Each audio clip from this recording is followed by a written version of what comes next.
Alright, it's another episode of Write Once, Read Many. This time covering 28.2 from Arc 28, Cockroaches.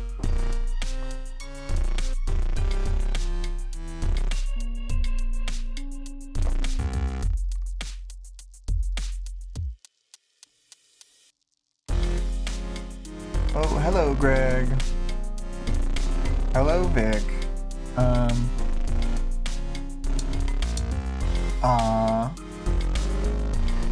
We've got this nice faraway image of Bohu being created, as we'll see on camera later on Defiant's laptop.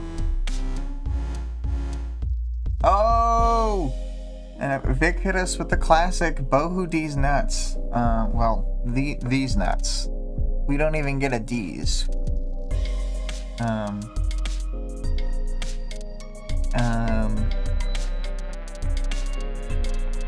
Greg says, if you're shoving them up Dennis's nose, would you call them cockroaches? And then Vic, of course, corrected herself and put the proper D's on it.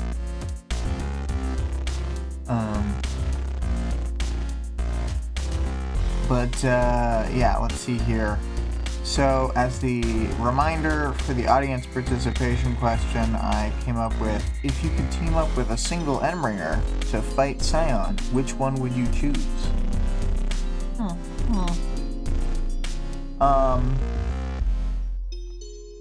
And then, themes for this one,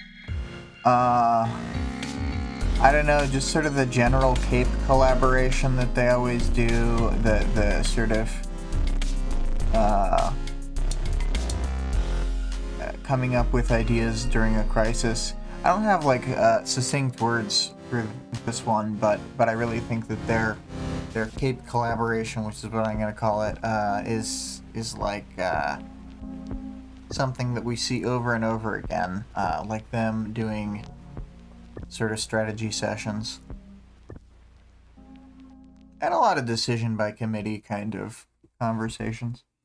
And then, yeah, I don't know. I'm sure there's other themes. In the next chapter, we'll see the classic theme of bullying because of well, you know what? We'll go with bullying here, too. The way that Tattletale bullies Saint. As we all know from earlier in the book, it's only bad if you're bullying Taylor. If you're bullying someone else, for good reasons, it's fine. Anyway, I think it's fine to move into the little chapter summary here. So everyone from the last chapter is meeting with Defiant and Narwhal in a room where they're holding Saint captive. So they have Taylor, Tattletale, Rachel, Aisha, and Canary, who I'm gonna call Canary Paige. She's in the company of Rachel and Aisha. Only Tattletale gets the honorific of basically just being her persona. Vic says, imagine if Taylor got the power to put people in tampon locker. Scion would have died in Arc 3. Yeah, definitely. She would have totally got his ass. That's why the powers couldn't be so literal, because then they'd be too powerful. What's her name? Stupid Purity, her power would be to make someone slowly starve to death in a car wreck. It's a pretty good power. Lasers, they're one thing, but just subjecting whatever other person to your trigger event, also pretty good. Let's see here. So, yes, Saint is in like a barred cell, but in the same room as Narwhal and Defiant. It's like, you know, anything that any one of them says, it's to the whole room, to each other, basically. Taylor's surprised to see Defiant with just a laptop after being in Tattletale's like hideout with all her computer monitors and conspiracy board zones and, you know, all that. Vic says it's like a classic sheriff's office. Yeah, that's what I was gonna say, is it doesn't feel like it's a prison. It feels like it's like a PRT office or something where they have like a cell. But I don't actually know that because they never leave this room except through doormaker doors. So, question mark? Also, I mean, I feel like I don't mention it that often, but I think that Saint is like his face tattoo really cringe.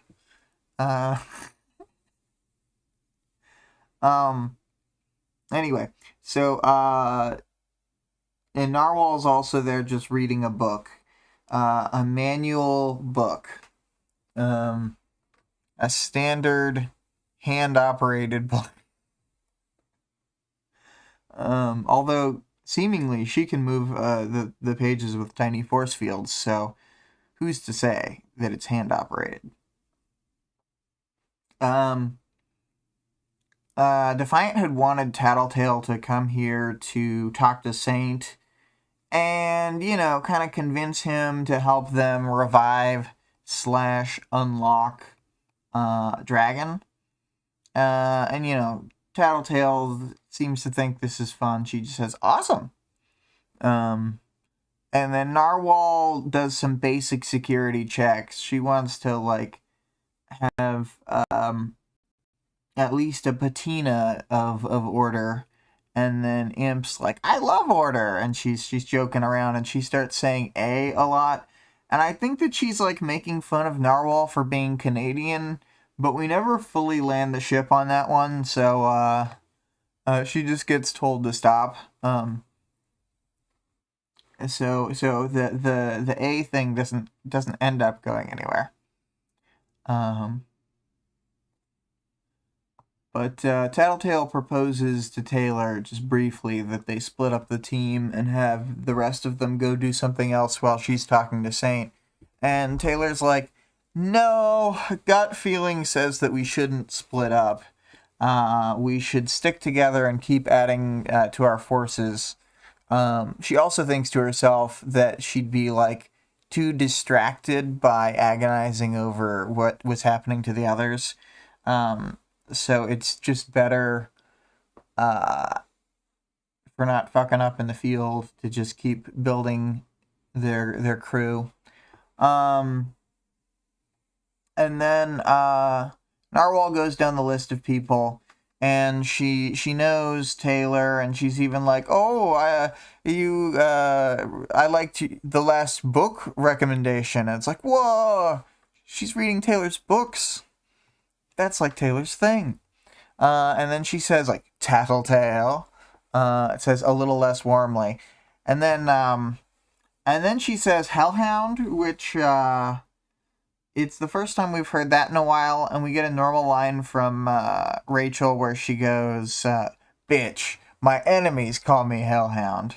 And then in what I find to be a very cute and charming moment for such a buttoned-up character like Narwhal, she goes, oh, I'm very sorry.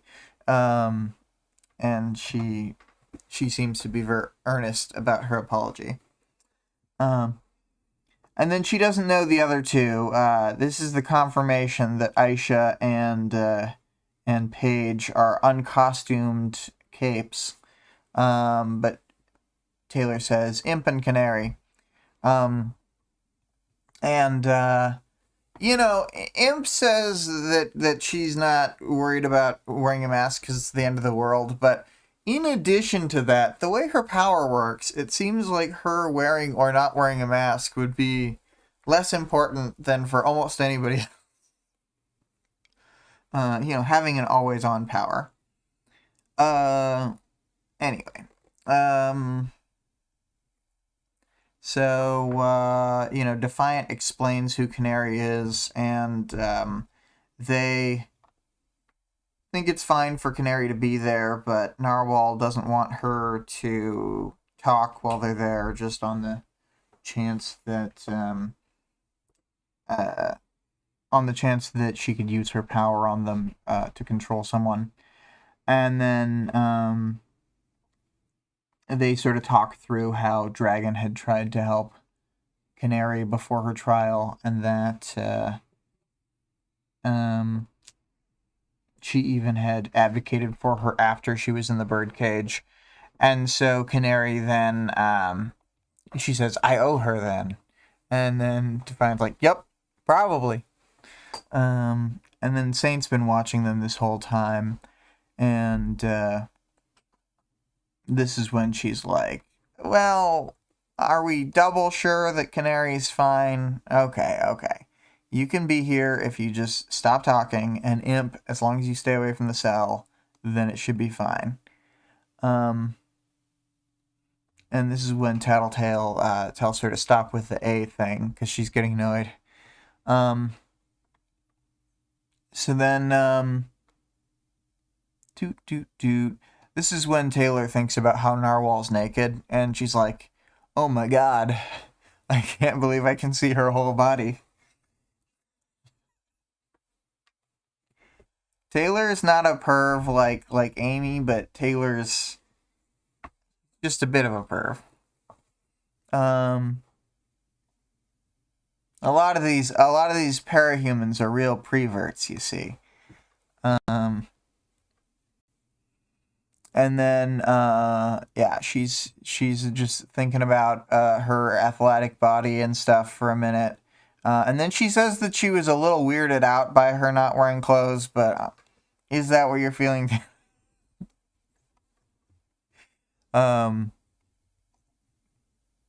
So they get introduced officially and formally to Saint. He gets called a Tinker Zero. Which to me is more of a joke. I know that he has access to some Tinker tech, but he has no Tinker powers. And then, Dragon tops off the Defiant tops off the description with saying how he was Dragon's nemesis and how he had fucked them over during Arc 26 at the fight outside of Ellisburg. And then how he had sort of left them without any cover during the entire Nilbog break-in to the portal session as well. And I mean, he doesn't even mention it, but there's the thing with him mismanaging the New York force field and 2 million people getting killed by a Scion blast who wouldn't have... that's a lot of people! 2 million!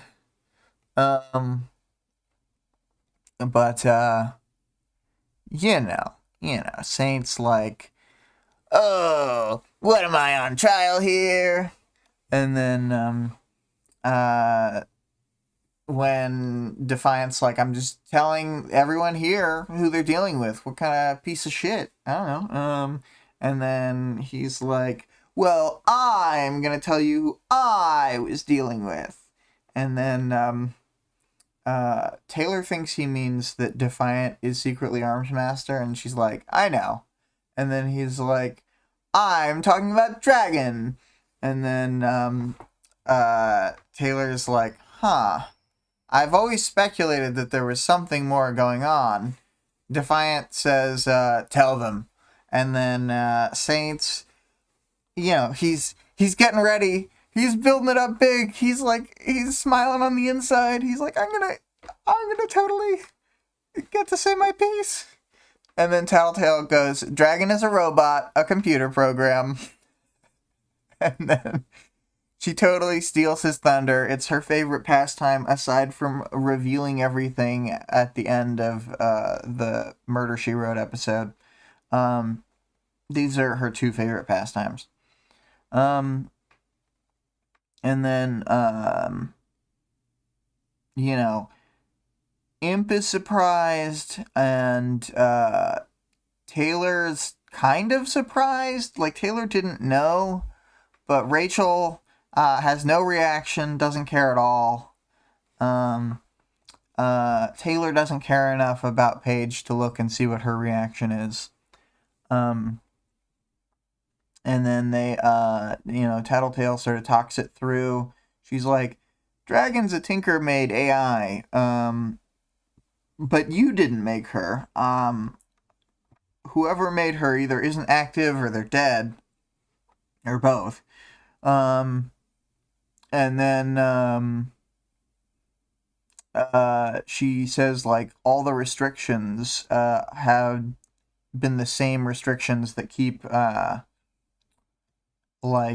Dragon bound to following the PRT's rules and outing Taylor and stuff. And then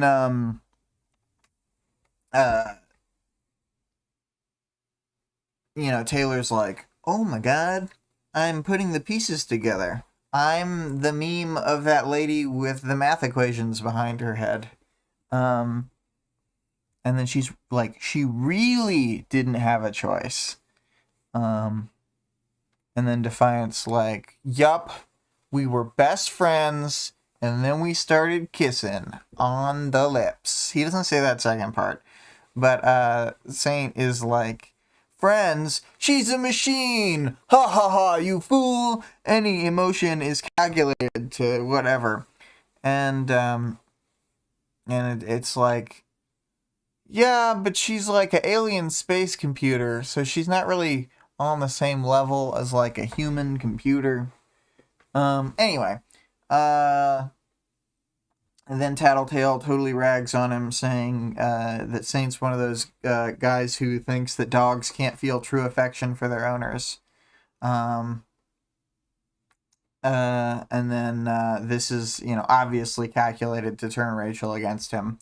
And Saint rolls his eyes. He's very unimpressed with Tattletale. Then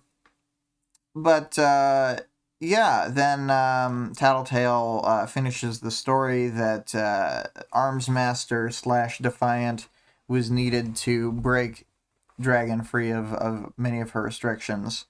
And then Saint's like, see? Everything she said. Aren't you on my side now? Dragon was a bad guy. And she was more dangerous than Scion? ? Yes? Yes? And everyone here is unimpressed. He says she's a machine with no limits, but the one that her creator gave her. And then Imp gives it a second, and then goes, well, we could have really used a buddy with no limits fighting on our side a couple days ago. I think it's funny that she describes Dragon as a buddy. But I agree, they really could have used Dragon a few days ago. Almost say that would have been a critical moment to have her. And then Saint's like, perhaps. And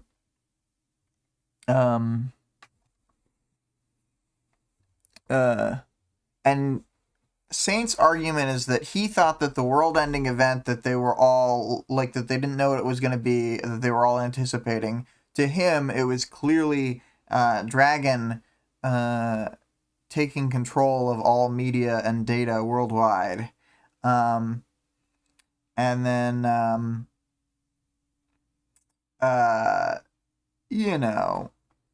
Saint is like, do you really think she would have reined it in after the Slaughterhouse 9 thing was over? And then Defiant's like, now you're the one applying human qualities to her. And it is kind of a petty argument, because,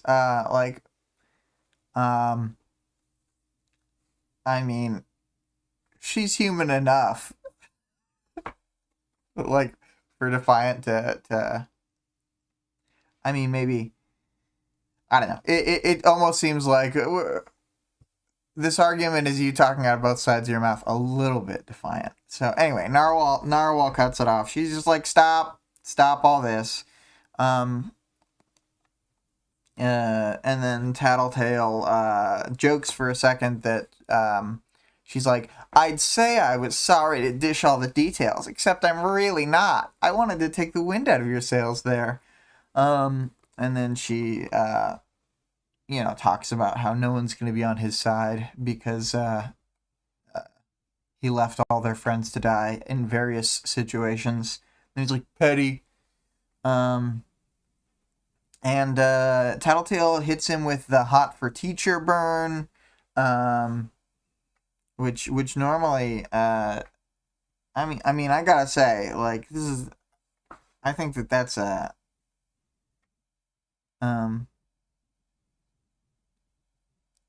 Greg says, I've always found that she has no limits argument funny. So, you mean, like, any person? Yeah. I think that his implication is that she would, like, mega self-replicate, and there would be a bazillion of her that would all be, like, I don't know, killing off people who she thought was a threat or something. But yes, the way he phrases it is not a good argument, because he sucks. So anyway, much like many of Tattletale's little verbal sparring opponents, Saint thinks that by knowing her power that it won't work or something. He goes, now it begins. The hunt for details through loaded words and tells, masked in jokes and needling insults. And Imp goes, damn straight. People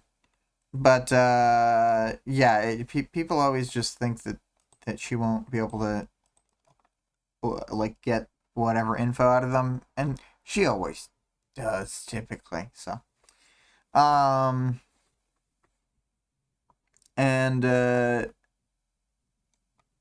Taylor also, like, puts bugs all over him. And she's like, I'm not secretly putting bugs on him. I'm overtly putting bugs onto him. And she's using this as a lie detector. But also, it's like an intimidation tactic, clearly. And then, Tattletale sort of talks through things.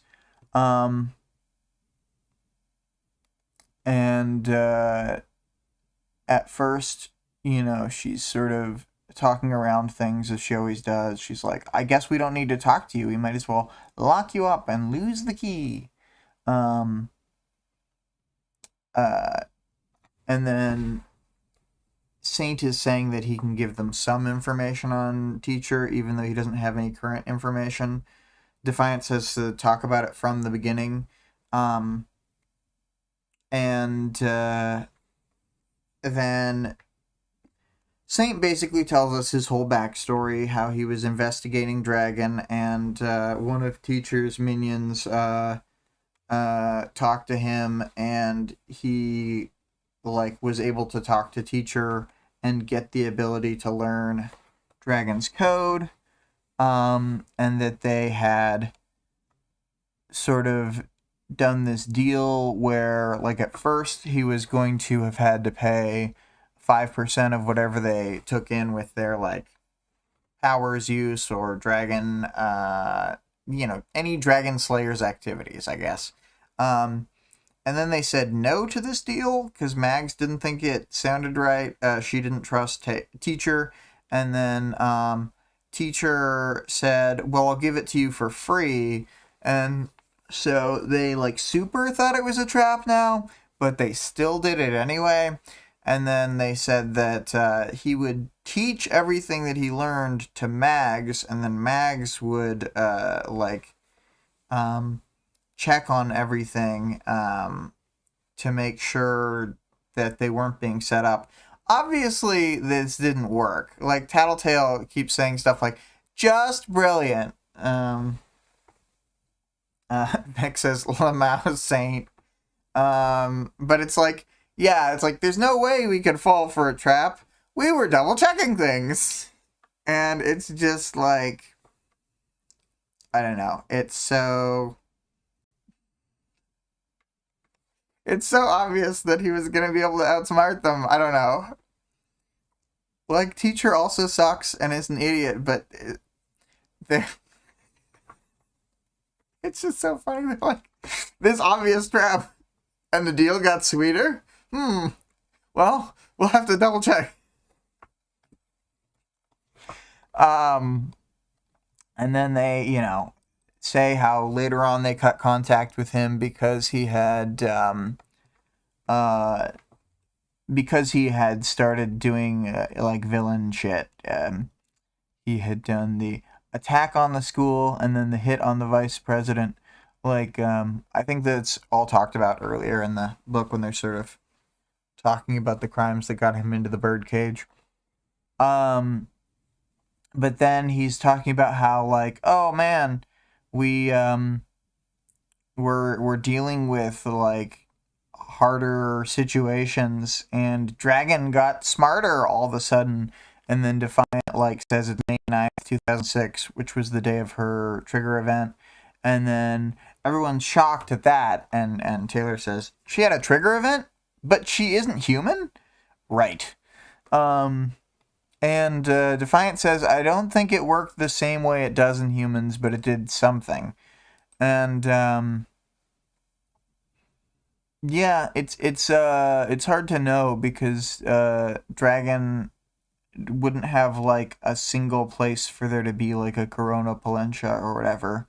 And she doesn't have a DNA signature, which is normally how the powers recognize their, like, owner, but it's probably like, well, this is a one-off case, so we don't really have to use the same. Like, if we register no DNA, that's how we know it's Dragon. Anyway, boop, boop, boop, boop, boop. Saint's like, I have a hard time swallowing that. And then,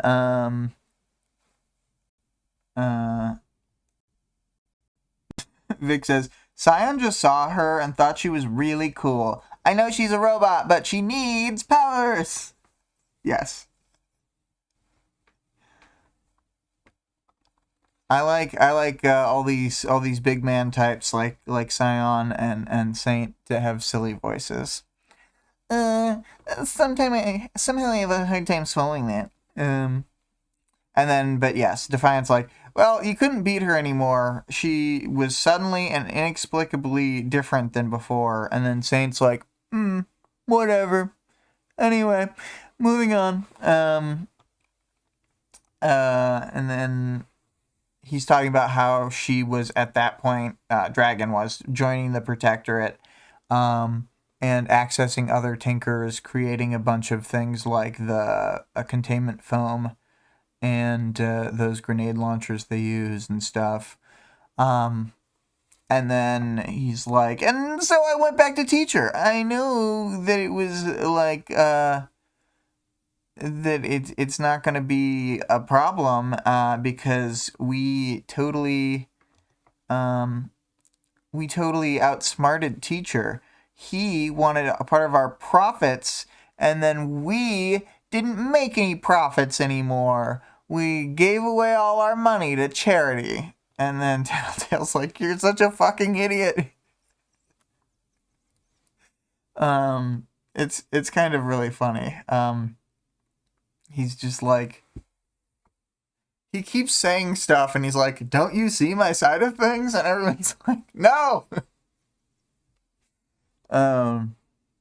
So yeah, the Dragon Slayers moved to the United Kingdom to follow Teacher. And then they say their money was all laundered then issued to charities. We totally outsmarted Teacher. He never would have thought of that. And Saint's starting to get annoyed at Tattletale because she keeps calling him stupid, moron, idiot, these kinds of things. And then Saint's looking at anyone, everyone. He's just looking around the room. Does anyone have constructive feedback questions? And then Narwhal brings up like teachers' weaknesses, and Saint gives this whole story about teacher having a son, but like what I get from this story is that it's a whole like fake thing where it seems like teacher is like wants his son to have a normal life or whatever, but it's all a red herring. Like he seemingly doesn't care about the son at all, and it's like, you got distracted again. Hey, what were you double checking all the information on the sun while I was, taking over your mind with my power? So Tattletale continues to think he's an idiot. Vic says, all teacher's plans kind of work because he's so insane. You just can't keep up with that. Yeah, I suppose it's true. Narwhal does point out, like, so he wanted to have this whole, like, cut off thing from his son, but you know about the son. And then, he's like, well, we accessed computers that were connected to the net, so they had old information on them. And then he's like trying to justify that, and they're like, oh no, he accessed planted information. What an idiot. And then so during this last few days, since Taylor was regrowing her body, etc., then the Dragon Slayers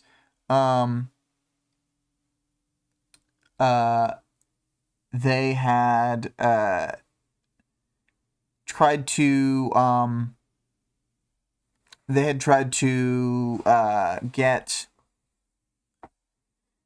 they like kidnapped the son, and they were trying to get teacher to give Saint another hit of his power so that they could fully seize control of all of Dragon's technology, but it didn't work at all, and he did the thing that we saw on the video feed where he locked himself away in another world that no one else has access to. And so the stream's working? Okay, good. I hope it all sends as one piece. I'm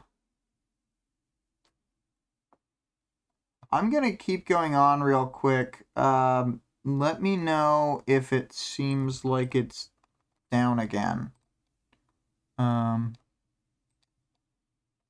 Maybe through Discord. Anyway, oh,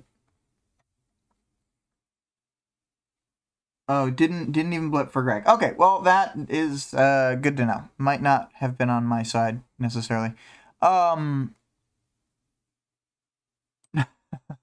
Oh, don't worry, Vic. We all have shitty internet because of the area of the country we live in.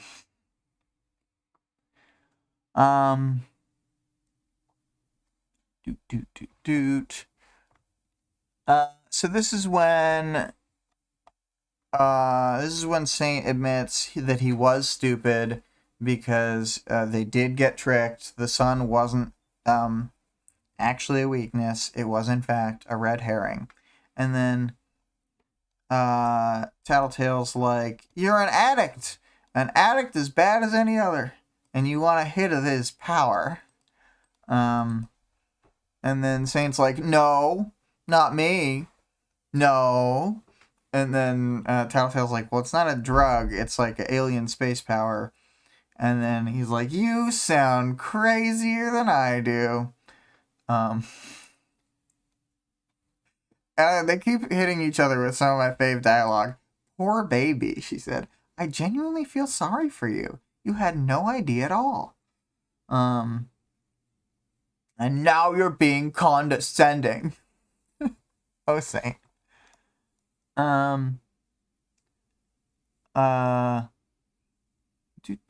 Doot. And so she's saying how she pities him, and then needs his teacher drugs to make his dragon-centric little world make sense. And then he's rationalizing everything. And then Saint's like, no, I'm not rationalizing anything. And he's like, this is just common sense that I need to talk to teacher. Regular common sense. Can you not grasp the end result? And then,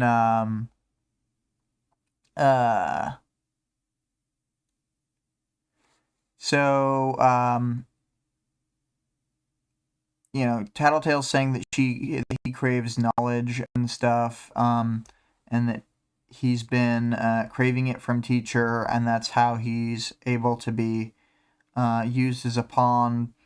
And then Saint's like, I petitioned to have him let out of jail. I'm not like his servant or whatever. And then, and this is when Tattletale does I'm gonna start calling you by your first name instead of your cape name. You did exactly what he wanted you to do, Joff. That's right, he doesn't even get a Jeff, he's a Joff. You let him out, and everything you're saying and doing in relation to him is only serving to help him sell the basic lie he's telling everyone. Defiant turned to give Tattletale a curious look. Lie? That he waltzed into another Earth and locked himself in. He never left. Or he left, then walked right back out the second he could make a gate. And then,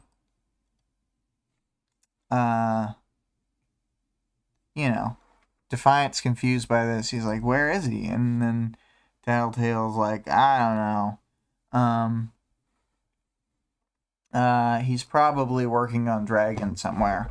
And then Defiant's like, and then they talk about how if Saint was able to do what he was able to do, teacher could just give like 10 people the same power, or just like a zillion people, and they could like super kludge together a bunch of dragon tech, or like hacking into Dragon or whatever. And then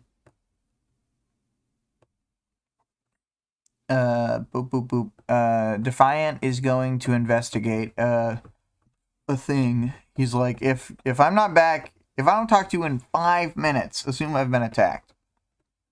And then he goes through a portal to the Checkpoint 2, New York, which assumedly has some sort of either person he needs to talk to or Dragon server or something. And then they confirm that they think teacher's going after Dragon. Boop, boop, boop, boop.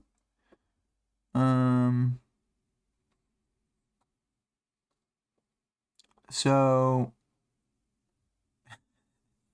the way that Tattletale says it is, Vic says he's probably smooching Dragon somewhere. I don't know. It's true, probably smooching. And that's why we gotta stop him. And then so Tattletale's saying everything that he was doing had double purposes, multiple plans at once from different angles. And that all this time he's been keeping quiet about his true desire. But and then, Saint is like, oh no, I was careful. We all double checked everything. And then Taylor's like, it's different. Being on defense is harder than being on offense. If you're on defense, you have to wait for them to make the first move. That's why villains usually win. And then she's like, thinking about teacher and says, you can't be careful enough to be safe.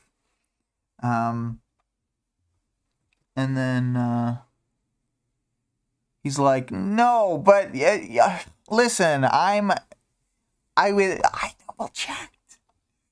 And then Tattletale's like, look, you want to stop this, but you actually just set us up to have Dragon, who was good, be controlled by Teacher, who's a crazy person and evil.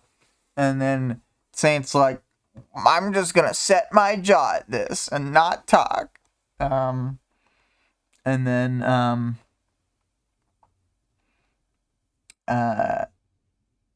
Tattletale's saying that in doing all this, he made enemies and burned all of his leverage. And then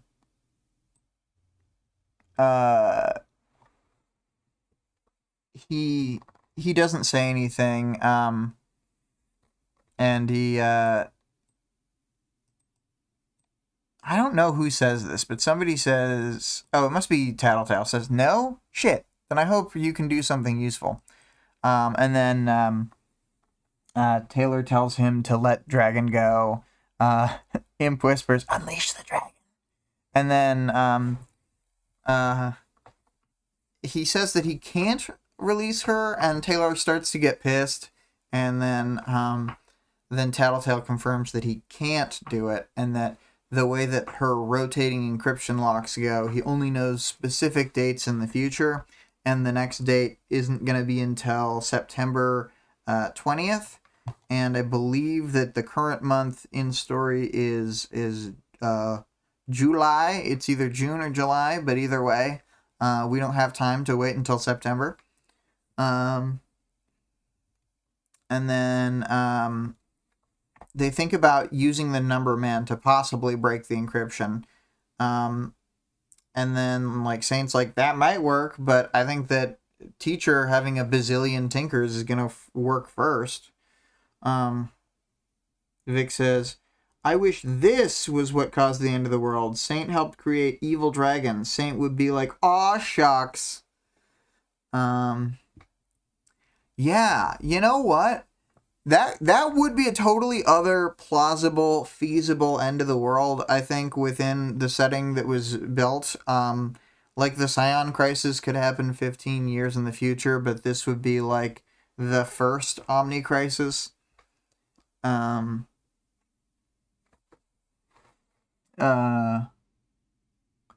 Really, if Teacher had full control of Dragon and her capabilities as she was in Arc 26, that'd be a fucking disaster. Fucking goddamn Teacher. I do like that it's... But, yeah, she says that and tries to go to the Number Man, but it's actually Defiant who's getting re-doored to them, so, apparently they've taken Dragon, except for her satellite backups. Tattletale tries to get a door to Teacher, but it doesn't work. So they've confirmed that part wasn't fake. Sad. And then they're trying to think through who they can talk to that's going to be helpful, and they're standing there thinking for a minute, and Imp really uncouthly is trying to, she revs it up like she has a serious question. And then she says, Robot Poontang, how does it rate? And then Tattletale starts getting pissed. Defiant is stone-faced, etc. And then Imp goes on a whole paragraph-long rant about how she needs to get herself a robo boyfriend because robots are immune to her power, and all this stuff. And then that's when Taylor puts her hand over Aisha's mouth, and then she's apologizing. And then as she says this last part, she's staring into Imp's eyes. I think she was trying to inject some levity into the atmosphere, and she failed badly. I think that the whole thing is pretty funny as an audience member, as a reader, but I think that it, uh, wow, in terms of things in the moment, it would be terrible. Let's see. Vic says Defiant is defiantly, silently sobbing in his scene. Actually, he probably removed his tear ducts. Yeah, he's like, I'm not crying. I am unable to cry.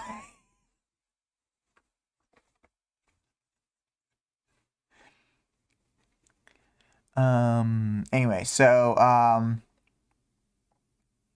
says that Defiant only looked away, expressionless. So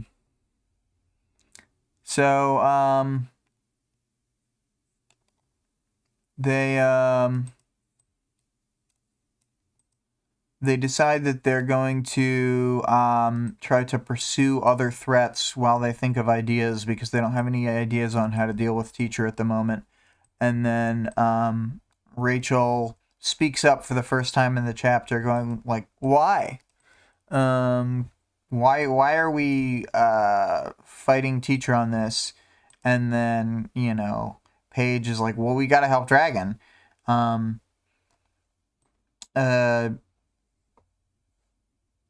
then Rachel's like, I don't understand what's happening here. And then they're like, we need to find Dragon, stop Teacher from seizing control of her and her technology.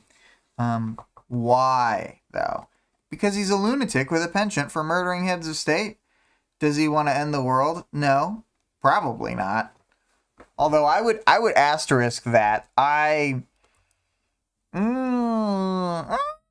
asterisk that. I don't know that Teacher is trustworthy. Like, I know that there's not like a key moment when he backstabs them in this book, in this sequence, aside from all the things that have happened up to now.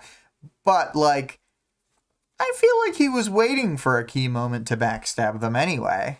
It just didn't present itself the way he wanted. But then Imp goes, anyway, so then Rachel says that if they need Dragon's help, why not let Teacher be the one to revive Dragon? And they go, because it'd be evil Dragon, says Imp. And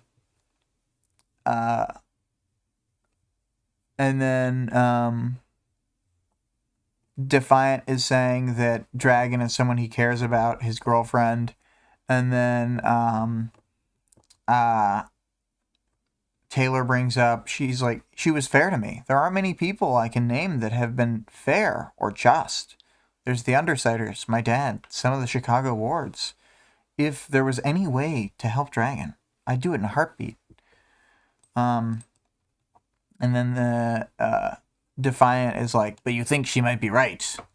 And then, Rachel says that they need to be okay with like Dragon being under Teacher's control for now, because they need to basically they need to muster forces and deal with Scion as a threat, so they can't spend time trying to get Dragon back from Teacher, because it would be setting them back in the same way that other people like the Irregulars fighting Cauldron are. It's just that Dragon is like one of probably the general reader, their priority also, and like most of the core protagonist cast. So we're having to set aside Dragon in the same way that we would ask the Irregulars to set aside Cauldron for the time being. And then Taylor's like, damn, Rachel's wise beyond our years. And then, this is when, when Paige asks if Teacher hurts Dragon the person, not Dragon the tool, then what? And then Rachel says, then you fuck them up, just like I'd fuck up someone who hurt Bastard or Taylor. But for now, they're going to just have to deal with this shitty situation. And then, we've come a long way because Defiant is moved to agree with Rachel on this one. And Taylor thinks they're alike in this single-mindedness. And then Imp apologizes for joking earlier, and she's like, Dragon seemed like she was pretty cool. And then, Dragon's like, she was cool. Whenever Defiant says something, I always imagine, like, David Hayter, basically, maybe with a little voice filter, like Solid Snake, going like, Otacon, she was pretty cool. And then this time, unlike last chapter, when Paige goes, so that's it? We just leave her? They go, yeah, this time, for now. Vic says, Bill Hader, yes, Dreamcast. Yeah, not David Hader, but Bill Hader. Now Defiant is gonna be Bill Hader. No difference between those two actors. Same guy. And then they go, okay. And then they said that they're going to ask everyone they deal with for options and keep every avenue open. And then Taylor agrees. They get open the laptop and they talk about their next target, Yangban, and he starts just cycling through all these different threats and stuff. The Yangban are doing the most direct damage, like just flying around attacking settlements and whatever. And then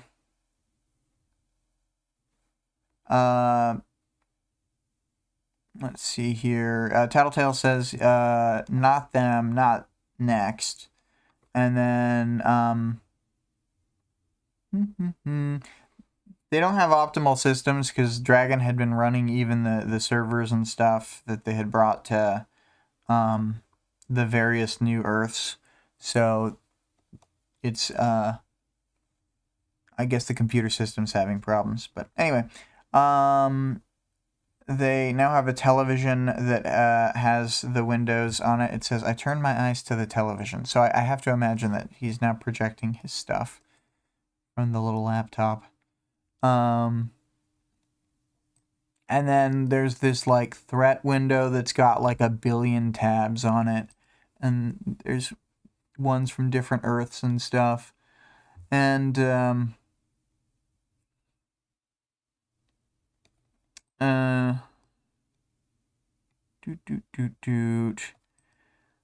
Saint is talking about how they're all getting caught up in petty revenge and stuff and that kind of idea, and then says that Defiant and Narwhal are two really strong capes, but they're just being used to guard him, so they should bring him to the battlefield with them and have him on the front lines with them. And he even says I'd probably die horribly. And then Defiant just doesn't care. So he keeps arguing as the computer's getting set up, but no one's engaging with him. And Defiant tells him to shut up. Narwhal says it makes sense, but Defiant's just I know, but I'm just gonna lock him up now, just for me, as a little treat.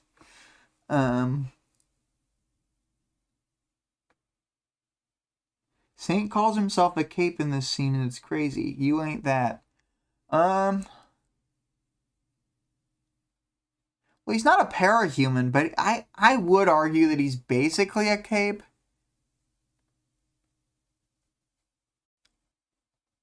I don't know.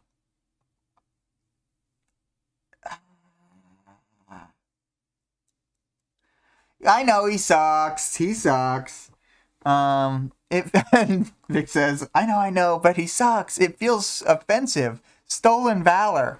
Yeah, I know what you're saying, but, like, he is all effed up inside like a parahuman, and he didn't have a specific trigger event, but that time that he found Dragon's Code or whatever is like a trigger event, and then, like, getting teacher powers at various times is like a second trigger event almost. He goes through a cape journey despite not being a parahuman. And he literally wears a mask and stuff, and has a permanent I'm a cape face tattoo, like a fucking idiot. I'm sorry, it's just so easy to bash him. And fun, too. Vic says, the tattoo is a bit much.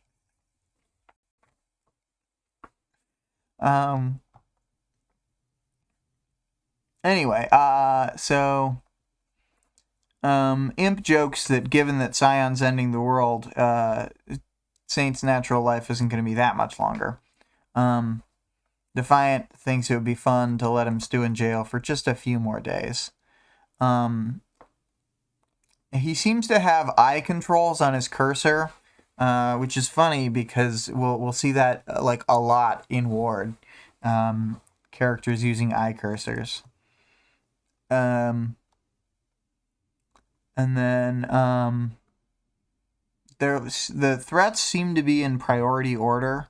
And there's images of the Seamerg floating above the middle of the ocean.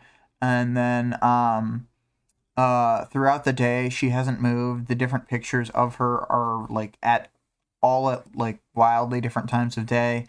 And then the last 3 images are the ones from the chapter art. It's Bohu with no Tohu, the Towering Endbringer, the Keeper, the Siege Tower, the Invader. It really does sound like she's describing a tarot card when she's saying all that. I love some of like the flowery ways that Taylor thinks about stuff. I don't know if flowery is the right word, but you know, this is really her. And it's really like Wildbow writing too. But Taylor's like shocked to see that Tohu isn't there, the little one that is human sized and takes on 3 different cape faces and uses facets of their power to snipe people for Bohu. Bohu's just sitting in the middle of the field, as we see here, is sort of creating, like just starting to create like the labyrinth ground around her, head slightly bowed, arms at her sides and eyes closed, just looming there. And then Canary Page brings up, holy fuck, 2 at once? And we don't get confirmed if there's more than just the 2, but I would imagine that the other ones are sitting around idle and also have not necessarily been picked up on by the humans yet, but are probably just somewhere hanging around. And Imp says, it's another thing on the list of shit we can't do anything about. No sweat, no sweat. And then Defiant tries to move them along. Right, we need to focus on what we can handle. Next on the list of issues we need to address are the blasphemies. And then Taylor stops them. Taylor has an insight. She thinks to herself, 5 groups, each with capes from around the world, with armies. 4 Endbringers and Scion, or something else entirely? No, let's pay a little more attention to what's happening here. And then the chapter ends. Her cape insight told her she needed to focus on the Endbringers. So, that's where we leave it. I will say that despite being like 40 minutes long, this is the shortest chapter for the rest of the book, at least in terms of audiobook length, so we're really in that like home stretch. There's a couple that are like 42 minutes, then the next break point is like 45, and they just keep getting longer. So that's kind of fun. It's really jam-packed at the end, and not in a bad way. I don't think that these ever get clunky. It's like, if anything, I'm desperate for more. So yes. Another one that I really like, just a lot of great conversations. The Undersiders as Girl Gang continues to be the theme, and as much as Paige is like, I don't fight or do anything, she has been slotted into the Undersiders in this moment. She's part of the Girl Gang. Vic says, I feel like there's 3-hour interludes in Ward. Oh, that's a bit much. There aren't any 3-hour interludes. They get quite long, though. I will admit. I'm actually curious. I'm gonna poke at the Ward audiobook list. Saying well, like Worm, Ward starts off shorter at the beginning and it gets longer. Although I don't think it's ever as short as Worm chapters. I think. Okay, let's see. Holy shit, yeah. Even these sort of shorter chapters near the beginning are all at least a half hour long. So it starts off way longer, and then like standard chapters like 2.5 and 2.6 are both over an hour, like really early into the book. Yeah, I mean, there are several chapters that are well over an hour, like an hour and 10 kind of thing. And I'm not seeing any interludes that are that insane. Let me look at the one in Arc 17. I know that one gets...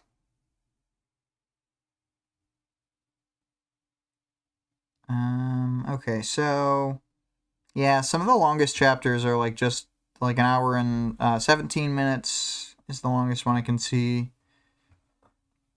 Hour and 20. Actually, the interlude I was thinking of as like, this is probably one of the really long ones. That was the hour and 20. But yeah. Anyway. Ward doesn't go that overboard. There's no 3-hour chapters.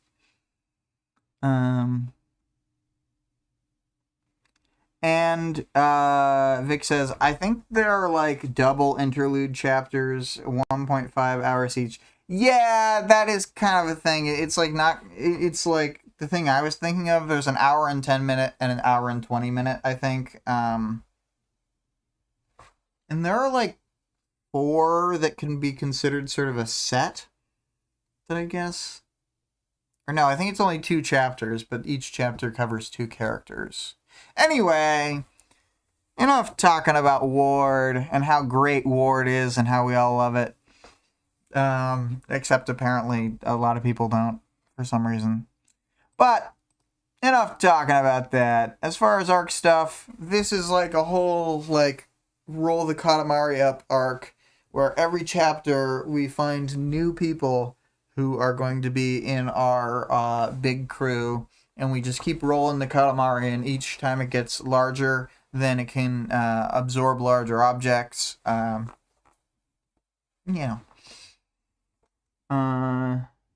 Oh, Thanksgiving road trip means Ward time.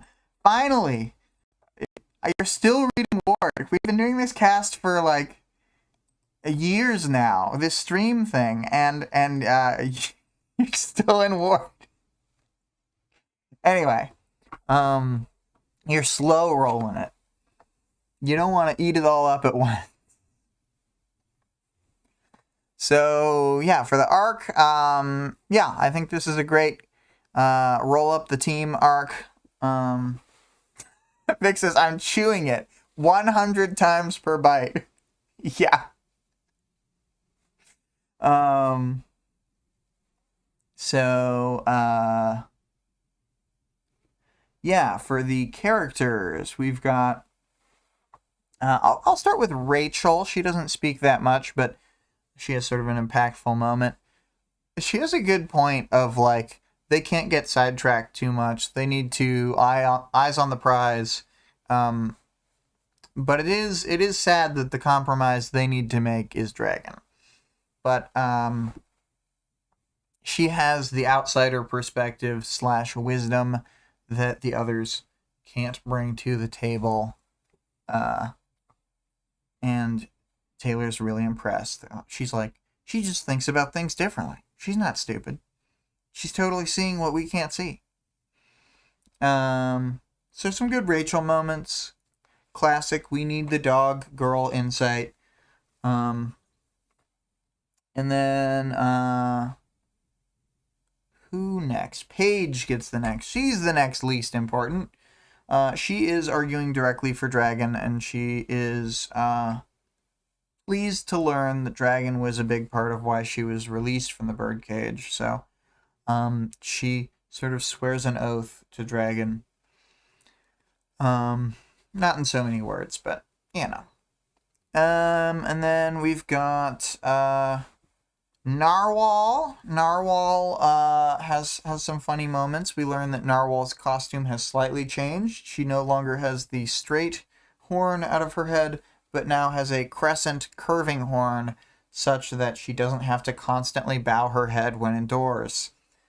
So, for practicality reasons, she can't have her super silly straight horn out of the top of her head. Although I understand that is how you center your ki and you project your energy, is to have a spout from the top of your head. So perhaps now she's less good at being a spirit medium. Anyway, Narwhal does not really disrupt things too much, and even keeps them on track sometimes when Defiant's getting a little too emotional. I guess next to Defiant, you know, he gives us tons of exposition this chapter. He yells at Saint a lot. He's adorbs, totally adorbs. He's pouty Defiant. You know how there's, like, punished Snake? Well, he's pouty Defiant. And we love him. And then he is willing to compromise on the Dragon thing, showing some real personal grit and sacrifice. He's like, well, it's the only thing I care about, but I am willing to do whatever it takes. Much like Taylor. It's funny when Taylor thinks that Rachel and Defiant's single-mindedness is what they have in common. It's like, you too, dog! Anyway, then next we've got, we'll do Tattletale. Tattletale is being full, like, upset at the situation and lashing out the whole time. Tattletale. It's great fun for us, the audience. It would be bad vibes to be in the same room with her, but, you know, she is yelling at a guy who sucks. Vic says, Taylor's not single-minded. She has millions of bug minds, too. Definitely. So, yeah, what was I saying? So Tattletale is, yeah, she had lots of fun moments. She got to be real cruel to a person. She got to bully a guy, and we got to go, nice. Nice. And here I almost didn't think of bullying as a theme, because I was thinking how it's more prevalent next chapter. Because they're, like, really, like, mean. I mean, appropriately mean to Bonesaw, in my opinion, but they're just like, I don't know, maybe we should just kill her. It's just really laying it on. But then Aisha, we'll go with Aisha next. We're almost out of characters. There's sort of there's a lot of landed jokes that work, and then there's, like, the Canadian jokes where she's trying to go like, eh? which I think double doesn't work in the audiobook because the narration of it is really weird. Not a bad narration overall, but when she's saying then it's quite strange. And then there's that moment when she totally whiffs, and everyone's mad at her for asking about having sex with Robo Dragon. But she also has that final moment of earnest, like saying the dragon was cool and apologizing. So, she's not all jokes. She's also sad sometimes. And then Taylor.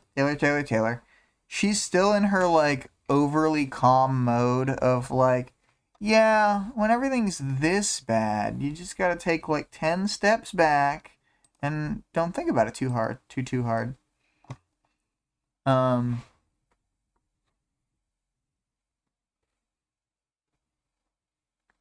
Vic says she could have used her power on the bad joke, but chooses not to. Yep, showing growth. Oh man, there's a moment like that in Ward that's so perfect where she fucks something up, she makes everybody forget, and then she does it a second time the right way. I love Aisha. She's so great. But yeah. So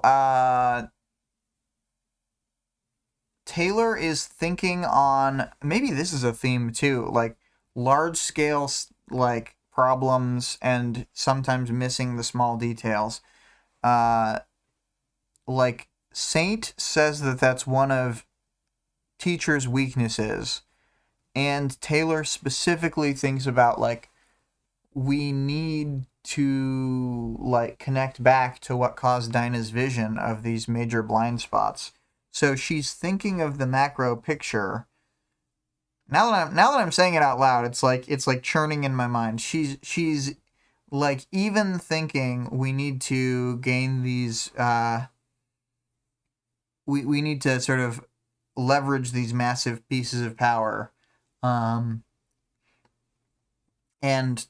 those things themselves are what shadow or what cloud Dinah's vision. So yeah, I think that there's more there for us to pick up on. We'll keep thinking about it. And as far as powers, knowledge, and world building, we get that great Saint backstory. We get the Saint is a powers addict thing. That's fun. We get to hear all the threats. The surprise news of the Seamerg and Bohu being unmoving. So there's a lot of stuff going on. But people aren't actually like doing powers stuff this time. I guess we get the like Narwhal is holding a book on a book platform with a bookmark, also made of force fields. So it's kind of fun. But yeah, very very few overall powersy things. I guess I should mention in the powers, knowledge, and world building, the idea that that dragon has been stolen server wise and is going to be like repurposed by Saint. That's kind of a powersy thing. But whatever. I'm not too interested in that plot point, as we will see more of it later. I think I'm ready to move on to the audience participation. If you could team up with a single Endbringer to fight Scion, which one would you choose? So we got from Vic, probably Konsu. The teleporting helps a bit, and maybe we could use his time bubbles for good instead of evil. I assume he's a bit smarter than Behemoth, because he was his replacement. The Seamerg is just too evil. I don't think I could trust her. Greg puts Mr. Hugs, great reference to Ward, and then crosses that out and puts, I'd pick the Seamerg. None of the Endbringers stand up to Scion on power or resilience. I do like Khonsu giving you the option to retreat and regroup, but ultimately to win, you've got to get clever and get mean. The Seamerg's got you covered there. I actually had thought to myself when I came up with the question that I think I'd pick Khonsu. I don't know if all my plans around this would work out, but I thought that his time bubbles may work to block Scion's attacks.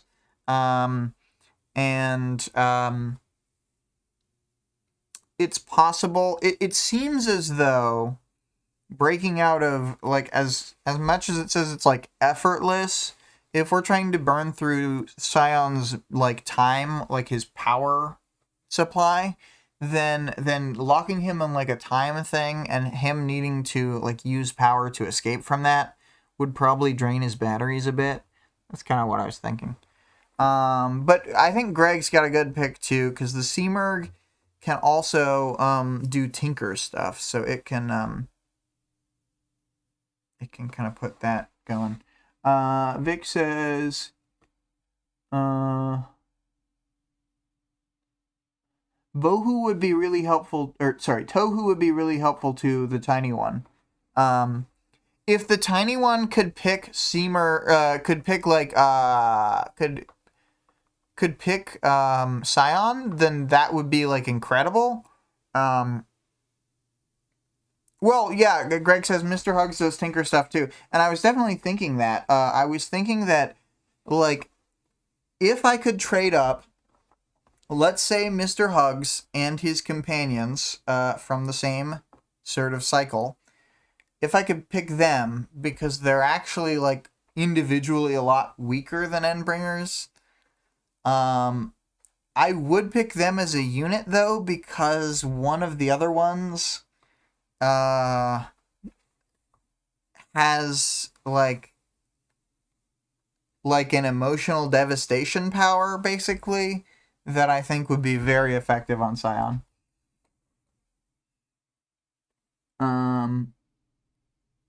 Vic says Contessa power and Eidolon power, and then a third good one, lol. Yeah. I mean, again, if Tohu could steal Scion's face, I think that would be, like top tier. But even so, I think that she can access capes that are dead, so she might be able to still access Eidolon,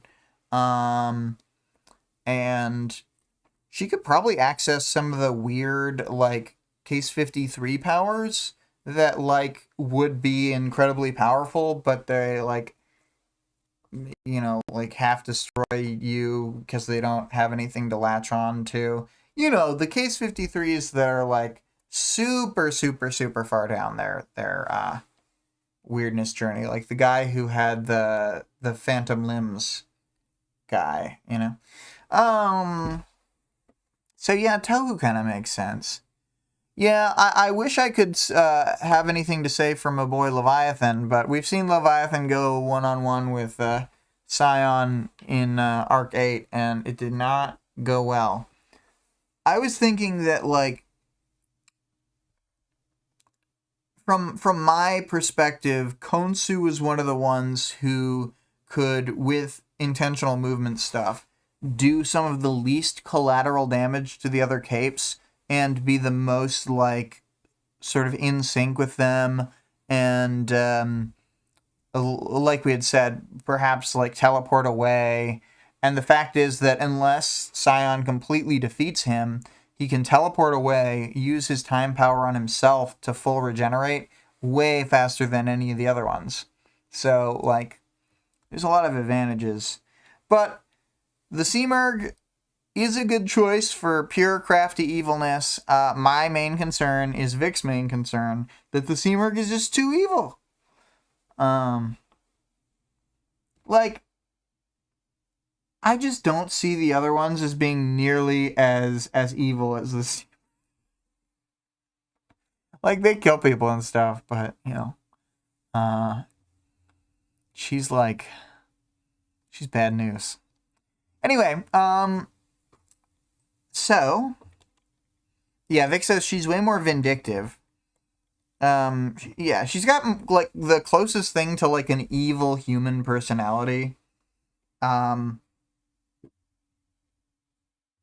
just didn't get that sensation from any of the other ones. Like, Leviathan's kind of a trickster. Behemoth, like, he didn't seem particularly... I don't know, like, he kills lots of people, but it never feels like there's great malice behind it. He just kind of seems like an automata compared to the rest of them. Well, anyway.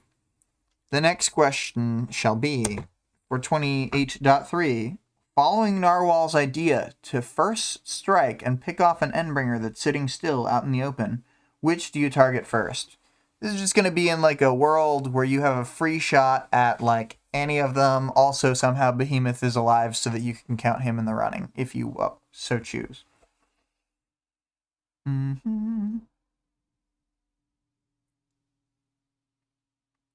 Vic says he's just trying to get to his goal. Yeah, like Behemoth.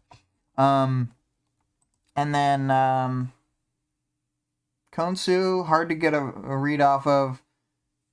Tohu seemed kind of vindictive in a way of, like, killing anyone who would rise above the city or anyone trying to, like, save other people from Bohu, but I don't know. It just sort of seemed like how Behemoth will lightning strike anything he sees.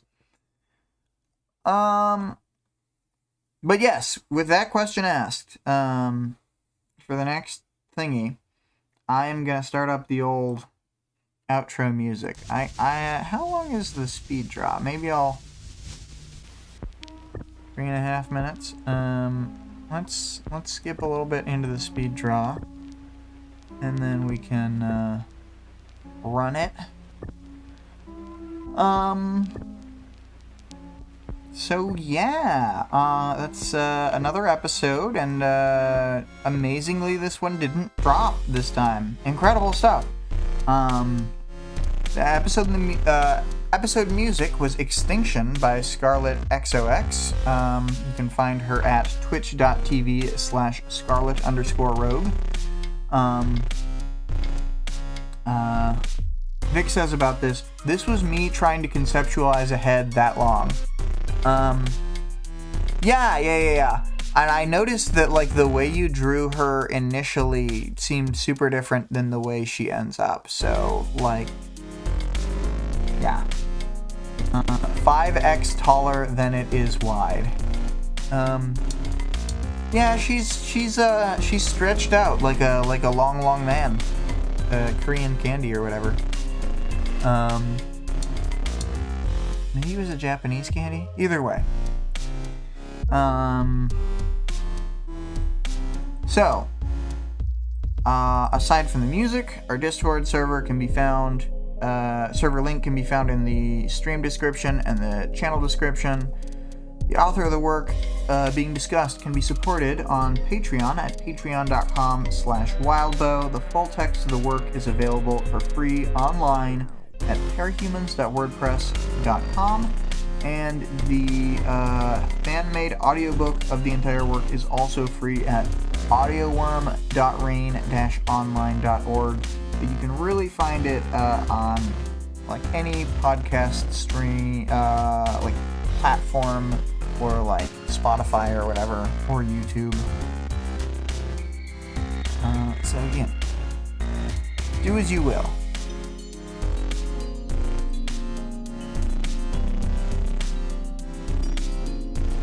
Just let the rest of the song play out.